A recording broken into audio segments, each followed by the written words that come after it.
Hello, I'm Philip Tom from the Public Diplomacy section of the US Embassy Vienna, and today I'm very delighted to have an internationally renowned expert on women in politics here with me. Susanna Welford is the founder and CEO of Running Start, a non-partisan, non-profit organization that trains women to run for political office. And in our conversation today, we would like to talk about the outcome of the US midterm elections, about the status quo of women in politics in general, and about why representation matters. Thanks for being here with us and welcome to Vienna. Thank you so much. I'm so happy to be here. Let's start with the outcome of the midterm elections first. Okay.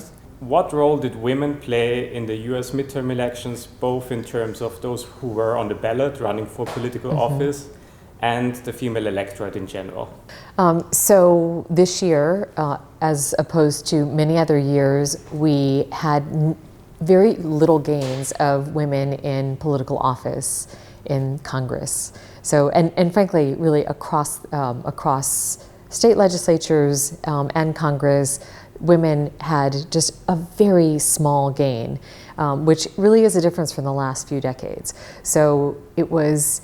People were very excited about the election for various reasons. I was a little less excited because every year that I've been doing this work, which is really the last 21, almost every year we have seen pretty significant gains in women's political power. This year we didn't. That's very fascinating. But in terms of the female electorate, did you see a particular mobilization this time, and did it change the outcome, if so? First of all, I think people are often surprised to know that women vote at higher levels than men do, and they really always have. So we already had more women voting than men. We had an issue that happened this summer that probably everyone knows about, that the Supreme Court overturned Roe v. Wade. And so one might expect that we would have had a much greater mobilization of women voting, but actually we didn't see a huge spike. So I think that what I hope is going to happen is that in 2024, women will come out to run for office in much greater numbers as a response to the cutting back on reproductive rights. In general, do you see different factors that motivate women to go to the ballot, to cast the ballot, than men? So I think that men and women probably vote for the same reasons. I think that it's often you go to the polls if you're angry or you're upset about something. That's probably the biggest reason that you go to the polls.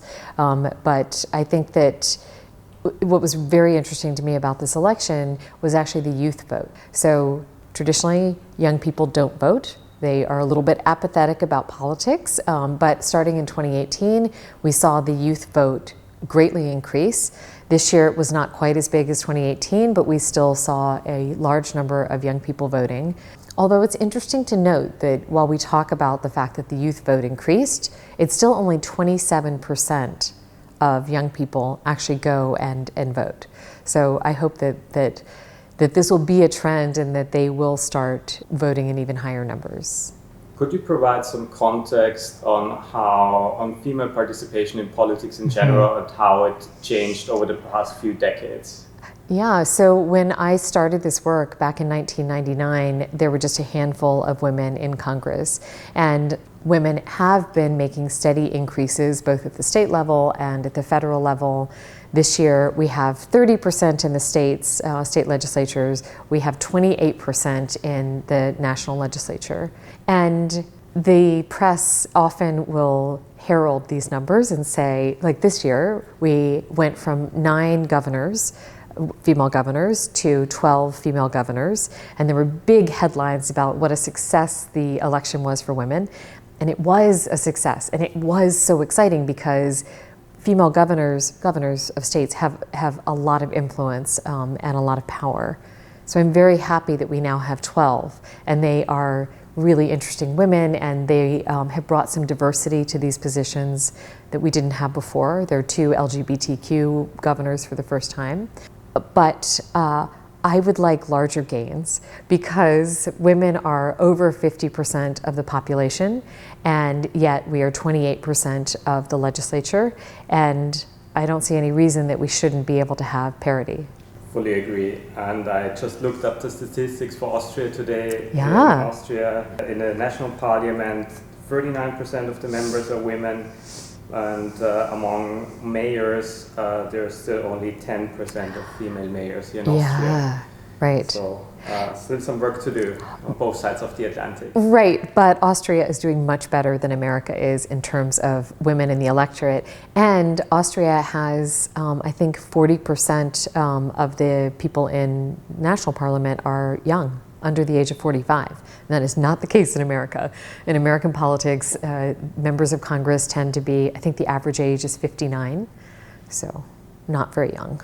Let's maybe talk about your work in particular a bit. As the CEO and founder of Running Start, could you share some successful strategies to empower young women to enter politics?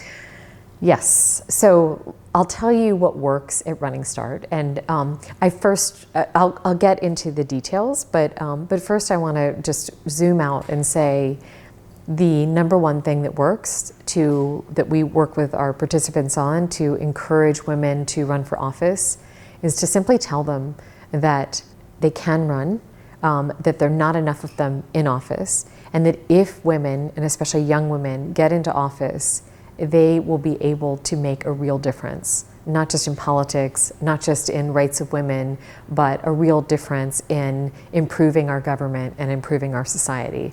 Because right now, we don't have a very diverse Congress.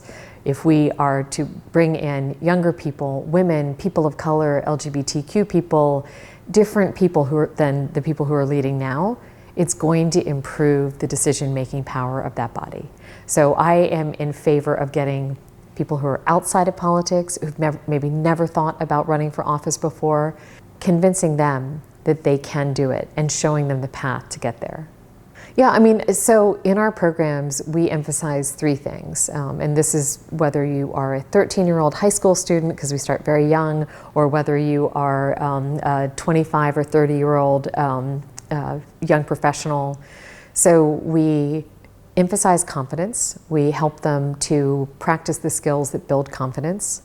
And really, that comes from the fact that when you ask women if they could do this job, if they could run for office, they so frequently say, I don't feel qualified to run. I don't think I have what it takes to run.